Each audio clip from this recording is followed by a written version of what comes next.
Okay dear students, good morning and welcome back to Bhardwaj academy. I hope आप Bhardwaj academy की videos को enjoy कर रहे होंगे। क्योंकि आपसे काफ़ी अच्छा पॉजिटिव रिस्पांस मिल रहा है, तो इसलिए मैं बहुत जल्दी या हमारी टीम बहुत जल्दी वीडियोस को बना रही है। तो keep watching and keep enjoying the videos. ठीक है, तो अब हम चल रहे थे आपकी क्लास 10th का हम कार्बोनेट्स कंपाउंड वाले चैप्टर कर रहे थे, जो काफ़ी लंबा चैप्टर है, काफ़ी इंटरेस्टिंग चैप्टर भी है। कल तक हमने पढ़ा उसके अंदर कि भाई आपका जो प्रीवियस टॉपिक था उसमें हमने क्या डिस्कस किया था कि आपके हमने पढ़ा था आइसोमरिज्म के बारे में। आइसोमर्स क्या होते हैं, मॉलिक्यूलर फॉर्मूला सेम होता है, वो सब चीज होती है। वो चैप्टर पढ़ा हमने। उससे पहले पढ़ा सैचुरेटेड अनसैचुरेटेड हाइड्रोकार्बन, कि वो सैचुरेटेड हाइड्रोकार्बन और अनसैचुरेटेड हाइड्रोकार्बन क्या होते हैं।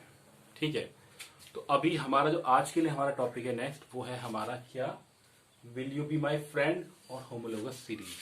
आज हम डिस्कस करने वाले हैं कि ये will you be my friend का मतलब क्या है इस टॉपिक में, कहाँ से ये फ्रेंडशिप आ गई, या होमोलोगस सीरीज। आपने आप बायो में पढ़ोगे, अभी नहीं पढ़ा होगा आपने, बट बायो में आपका कुछ चैप्टर है, थर्ड या एवोल्यूशन वाला जो चैप्टर है, उसमें आप पढ़ोगे होमोलोगस सीरीज, होमोलोगस ऑर्गन्स के बारे में। तो ये होमोलोगस सीरीज यहाँ कहाँ से आ गई, सो लेट्स फाइंड आउट ये चीजें हैं क्या। चलिए, तो सबसे पहले हम बात करेंगे will you be my friend की, कि भाई ये फ्रेंडशिप कहाँ से आ गई। ठीक है, अब देखो, हमने अभी तक पढ़ा सिर्फ हाइड्रोकार्बन्स के बारे में। किसके बारे में पढ़ा हमने अभी तक? हाइड्रोकार्बन्स के बारे में। Will you be my friend, क्या आप मेरा दोस्त बनना चाहोगे? तो क्वेश्चन आ रहा है बिल्कुल यस, क्योंकि मैं चाहता हूँ कि अब मैं बच्चों के पॉइंट ऑफ व्यू से चीजों को समझने की कोशिश करूँ कि हाँ वो किस तरीके से समझना चाहते हैं टॉपिक को। तो मैं इस फ्रेंडशिप को एक्सेप्ट कर रहा हूँ यहाँ पे कि ठीक है, हम क्या करने वाले हैं हम उसको फाइंड आउट करते हैं। ठीक है, तो विल बी माई फ्रेंड का मतलब क्या है, जैसे आपके पास कोई हाइड्रोकार्बन है, सिंपल आपके पास मीथेन गैस है जैसे। अब मीथेन गैस का फॉर्मूला आपका क्या, CH4। अब मैं इससे आगे एक और बनाऊंगा तो बन जाएगा इथेन, फिर propane, butane, hexane, octane, nonane, decane, और आपका कुछ आगे चला जाएगा। यानी कि आपके पास कुल मिलाकर 15 से 20 एलिमेंट, 15 से 20 कंपाउंड ही फॉर्म हो पाएंगे। लेकिन जैसे मैंने आपको चैप्टर के इंट्रोडक्शन में बताया कि कार्बन कंपाउंड इतना बड़ा, मतलब इतना ब्रॉड टर्म बन चुका है कि इसमें हजारों लाखों कंपाउंड बन चुके हैं और डेली की डेली बन रहे हैं। तो वो कैसे बन सकते हैं? अब जैसे आपकी एक फैमिली है, फैमिली में आपके 4 मेंबर है या 10 मेंबर है, तो वो फैमिली कब तक डेवलप नहीं कर पाएगी जब तक वो बाहर के लोगों से वो कुछ उनको सपोर्ट ना करे, कुछ उनसे सपोर्ट ना ले, तब तक उनकी फैमिली बढ़ी नहीं पाएगी। जैसे हम शादी की बात कर लेंगे, अगर वो सोचे हमारे हम 4 लोग हैं ना, हम किसी से शादी करेंगे ना हम किसी के पास जाएंगे, तो उनकी फैमिली ग्रो ही नहीं करेगी, उनकी फैमिली आगे बढ़ेगी नहीं। यानी कि क्या होता है, कहीं ना कहीं बॉन्ड फॉर्म करना, कहीं ना कहीं किसी दूसरे से मिलना, किसी दूसरे के साथ में कुछ अपनी एक्सचेंज करना, अपने वर्ड्स को, अपनी थिंकिंग को, नहीं समाज में रहना, मतलब कुछ रिलीवेंट सा हम करने की कोशिश कर रहे हैं यहाँ पे, ताकि उन चीजों को जोड़ सकोगे, हाँ हम क्या बात कर रहे हैं। ठीक है, तो जैसे हमने बात की ये विल बी माई फ्रेंड कहाँ से एग्जिस्ट करता है कि अगर आप सिंगल एक हाइड्रोकार्बन की बात करो तो आपके पास लिमिटेड अमाउंट में ही कंपाउंड बन पाएंगे, आपके पास बहुत सारे कंपाउंड नहीं बन पाएंगे। तो इसीलिए इसके एक हाइड्रोजन एटम को निकाल के CH3 × H, मैंने इसको ऐसे लिख दिया, कोई फर्क नहीं पड़ रहा क्योंकि अभी फॉर्मूला सेम ही है। इसको हम बोलते हैं हेटेरो एटम या हेटेरो एटम या हेटेरो एटम बोलते हैं इसको। ठीक है, क्या बोलते हैं इसको, हेटेरो एटम या हेटेरो एटम। अब यही एटम, यही हाइड्रोजन जो होता है, ये इसी को हम रिप्लेस करते हैं और इसकी जगह पे एक नए कंपाउंड को या एक नए मॉलिक्यूल के साथ जोड़ देते हैं। ठीक है, एक नए ग्रुप को, रादर एक अच्छा वर्ड यूज करते हैं कि इसके साथ हम एक नए ग्रुप को जोड़ देते हैं। वो नया ग्रुप जो होता है वो कहलाता है आपका फंक्शनल ग्रुप। क्या कहलाता है वो? Functional group. और फंक्शनल ग्रुप जो होता है वो क्या करते हैं, आपके जो हाइड्रोकार्बन्स है उसको बहुत ज्यादा स्टेबिलिटी देता है और प्लस उसको बहुत ज्यादा मतलब कि यूजफुल बनाता है। कि अगर आपके पास एक सिंपल हाइड्रोकार्बन है वो उतना यूजफुल नहीं है, लेकिन जैसे आपने उसके साथ में कोई फंक्शनल ग्रुप जोड़ दिया तो it will become more valuable, more useful. तो जैसे हमारे पास कुछ वो है फंक्शनल ग्रुप, हम उनका डिस्कशन कर लेते हैं यहाँ पे शॉर्ट में। फंक्शनल ग्रुप, सबसे पहले फंक्शनल ग्रुप के बारे में समझ लो।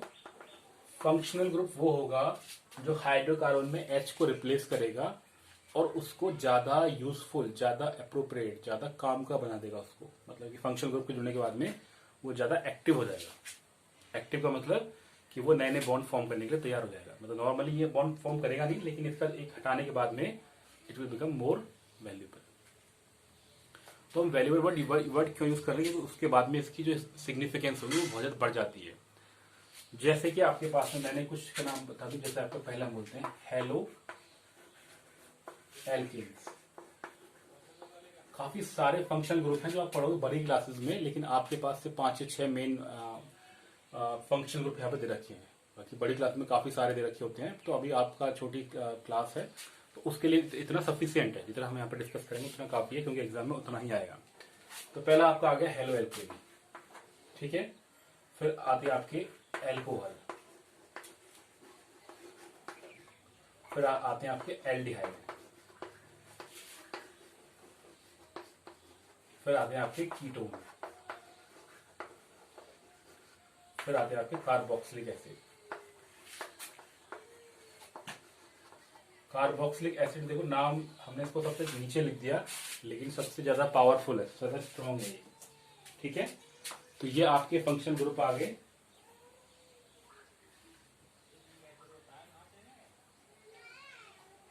ठीक है, तो ये आपके मेजर हैं। हम मतलब इन्हीं को यहाँ पे डिस्कस करने वाले हैं यहाँ पे। अब मैं इनको इनके बारे में आपको शॉर्ट बता दूं थोड़ा थोड़ा सा सबके बारे में। ये सबसे पहले हम बात करें हेलो एल्केन, यानी एल्केन के अंदर हेलोजन ग्रुप का जुड़ना। एल्केन के अंदर हेलोजन ग्रुप। अब आप पूछ रहे होगे बच्चों ये हेलोजन ग्रुप कहां से आ गया। तो समुद्र के अंदर डीप सी लेवल पे हमें बहुत सारे क्या मिलते हैं, हेलोजन्स। मतलब इनका नाम हेलो वर्ड इसलिए बना है क्योंकि वो समुद्र की डीप बॉटम पे मिलते हैं। और इनके मेंबर कौन से ग्रुप के मेंबर, जैसे आपका क्लोरीन है या आपका फ्लोरीन है, तो फ्लोरीन तो बहुत ज्यादा एक्टिव होगा, या आपका आयोडीन, ठीक है। क्लोरीन, फ्लोरीन, आयोडीन, या और भी हो सकती है। तो 4-5 मतलब जो फैमिली है 17 ग्रुप की जो फैमिली होगी वो इसमें अंदर आएगी, ठीक है। फिर आता है आपका एल्कोहल। एल्कोहल क्या होगा, ये इसको हम लिखेंगे इस तरीके से OH सिंगल बॉन्ड। इन सब के अपने हैं। क्लोरीन का Cl माइनस होगा, फ्लोरीन का F माइनस होगा, और आपका आयोडीन का I माइनस होगा। इसी तरीके से यहाँ पे O मतलब सिंगल बॉन्ड होगा। मैं लिख के दिखा दूं ब्रैकेट में, जैसे Cl सिंगल बॉन्ड, आपका फ्लोरीन सिंगल बॉन्ड, और आपका आयोडीन सिंगल बॉन्ड। ये सारे बॉन्ड दिखा रखे हैं मैंने आपको, नेगेटिव मत समझना इसको, ये नेगेटिव है। ये सारे आपके बॉन्ड हैं, ठीक है बच्चों। आई होप अभी तक तो चीजें आपको फैमिलियर से लग रही हैं। कुछ नया तो हमने अभी लाया नहीं है हम यहाँ पे। एल्कोहल का मतलब क्या हो गया आपका, OH हो गया। ये आपके क्लोरीन, फ्लोरीन, ब्रोमीन हो गए। अब ये आपका आ गया एल्डिहाइड। एल्डिहाइड आपका होता है CHO ग्रुप। C यहाँ पे H लगा दो, यहाँ पे डबल बॉन्ड लगा दो, इसको हम बोलते हैं एल्डिहाइड ग्रुप, और शॉर्ट में इसको बोलते हैं CHO ग्रुप। एल्डिहाइड ग्रुप के फॉर्मूला क्या होगा इसका, मतलब अगर आप देखना चाहो तो ये आपके उसमें कहाँ पे आएगा फॉर्मूले में, CHO से आएगा, या कुछ इस तरीके से आएगा, C डबल बॉन्ड O और यहाँ पे सिंगल बॉन्ड H। तो ये आपका क्या बन जाएगा, आपका एल्डिहाइड, ठीक है। बस हमारी पहले हमने पढ़ा हेलो एल्केन, तो क्लोरीन, फ्लोरीन, ब्रोमीन आ गया। फिर हमने पढ़ा एल्कोहल, तो ये वाला आ गया। फिर हमने पढ़ा एल्डिहाइड, तो CHO आ गया, ये आ गया। और फिर हमने पढ़ा कीटोन। कीटोन जो होता है ये आपके डबल बॉन्ड O इस तरीके से होगा। यहाँ पे आपके क्या है, एल्केन्स हैं, तो उनको मैं नाम देता हूँ यहाँ पे R से, R और R डैश। जहाँ पे R और R डैश है ये आपके एल्केन्स है। क्या है ये, एल्केन्स, यानी कि जैसे एल्काइल ग्रुप हम इसको बोल सकते हैं। यहाँ पे R और R डैश है आपके, ये एल्काइल ग्रुप है। अब ये एल्काइल ग्रुप कहाँ से आ गए, यानी कि इसके बारे में हम बात करेंगे। जैसे आपका एल्केन ग्रुप होता है, एल्केन में से अगर मैंने एक H को निकाल दिया, एल्केन ग्रुप में से एक H को निकाल देते हैं तो हमारा बन जाता है एल्काइल ग्रुप। ये एक जनरल फॉर्मूला है। क्या है, जनरल फॉर्मूला। जैसे आपका ये बन गया यहाँ पे CH3, तो मैंने CH4 से एक निकाल दिया, ये मैंने बना दिया आपको C2H5, तो मैंने C2H6 से एक निकाल दिया। बच्चों बात हमारे यहाँ पे, तो ये आपका बन गया क्या, एल्काइल। इसको आपको ज्यादा इसके बारे में पढ़ना नहीं, क्योंकि आप पढ़ोगे बड़ी क्लासेस में। यहाँ पे आपको बस बेसिक आइडिया आपके इसमें आ जाना चाहिए कि दो अलग अलग फैमिली, दोनों अलग अलग ग्रुप हैं, या ये सेम भी हो सकते हैं, अलग भी सकते हैं और सेम भी सकते हैं। तो ये आ गया आपका एल्काइल ग्रुप। अब लास्ट में आ गया आपका कार्बोक्सिलिक ग्रुप। कार्बोक्सिलिक क्या होता है, COOH। ठीक है, तो ये आ गया आपके फंक्शनल ग्रुप। तो बिलीव माय फ्रेंड का मतलब क्या हुआ कि इसने कुछ फंक्शनल ग्रुप के साथ में फ्रेंडशिप कर ली ताकि ये अपनी फैमिली को आगे बढ़ा सके, ताकि हजारों लाखों कंपाउंड को फॉर्म कर सके। ठीक है बच्चों, आई होप ये आपको समझ में आ रहा होगा। ठीक है, अब हम सबका एक एग्जाम्पल ले लेते हैं, क्योंकि हमने इनके फॉर्मूले की बात कर ली। Let's take an example as well. चलिए एग्जाम्पल लेते हैं यहाँ पे सभी का। तो सबसे पहले हमने एग्जाम्पल लिया फंक्शनल ग्रुप इसका हेलो एल्केन का। तो अगर ऐसा आपका CH3 है, उस CH3 में मैंने Cl जोड़ दिया, CH3 में मैंने Cl जोड़ दिया। तो आपका Cl एक नॉर्मल मीथेन से क्या बन गया आपका क्लोरोमीथेन। क्या बन गया आपका क्लोरोमीथेन, या फिर इसका अगर मैं IUPAC नाम देंगे तो क्या बन जाएगा ये 1 क्लोरोमीथेन। क्या नाम बन जाएगा इसका 1 क्लोरो या सिंपली क्लोरोमीथेन।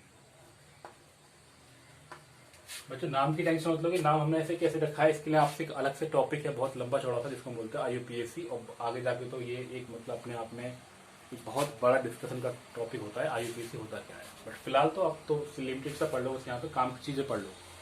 नहीं तो हेलो एल्केन हमने एक एग्जाम्पल ले लिया, ऐसे हम एल्कोहल का एग्जाम्पल लेते हैं CH3OH। इसका नाम होता है मिथाइल एल्कोहल या मीथेनॉल। क्या नाम है इसका मीथेनॉल या मिथाइल एल्कोहल। सो मिथाइल एल्कोहल या मीथेनॉल, इसका नाम हो गया। ऐसी एल्डिहाइड आपका क्या CH3CHO। तो इसका नाम क्या है, इसका नाम होता है इथेनॉल, इथेन एल। तो देखो यहाँ पे ऑल है और यहाँ पे एल है। तो ये ऑल जो आया ये आया एल्कोहल के लिए, और ये एल जो आया ये आया आपका एल्डिहाइड के लिए। ठीक है बच्चों, समझ में आ गई। चलो अब आता है आपका कीटोन। तो कीटोन का मतलब क्या है आपका, जैसे ये है मैंने बोला CH3 और यहाँ पे C और यहाँ पे डबल बॉन्ड O और यहाँ पे फिर आपका आ गया CH3। तो इसका नाम क्या हो जाएगा एथेन मेथिन प्रोपेन। तो इसका नाम होगा प्रोपेनॉन। क्या नाम होगा इसका प्रोपेनॉन। ठीक है, तो बच्चों इन नामों पे इतना ज्यादा डिस्कस टेंशन मत लेना कि नाम कहाँ से आ गया, अलग से टॉपिक होगा। अभी फिलहाल बस नामों को पढ़ लो कि हाँ ये नाम है, एक अलग से टॉपिक होगा। We will discuss in very detail. हम बहुत इंजॉय करेंगे उस चीज टॉपिक को पढ़ के। ठीक है, फिर आप आगे कार्बोक्सिलिक एसिड। तो यहाँ पर CH3COOH। इसका नाम क्या होता है, इसका नाम हो जाएगा आपका इथेनोइक एसिड, इथेनोइक एसिड। ठीक है, तो बच्चों ये था आपका विल यू माय फ्रेंड के अंदर के आपके फंक्शनल ग्रुप के फॉर्मूले, उनका एग्जांपल और हमने पढ़ लिया वो होते क्या है। आई होप आपको समझ आ गया होगा। एक नेक्स्ट टॉपिक जो हमें डिस्कस करना है वो आपका क्या है होमोलोगस सीरीज। क्या है वो आपका होमोलोगस सीरीज।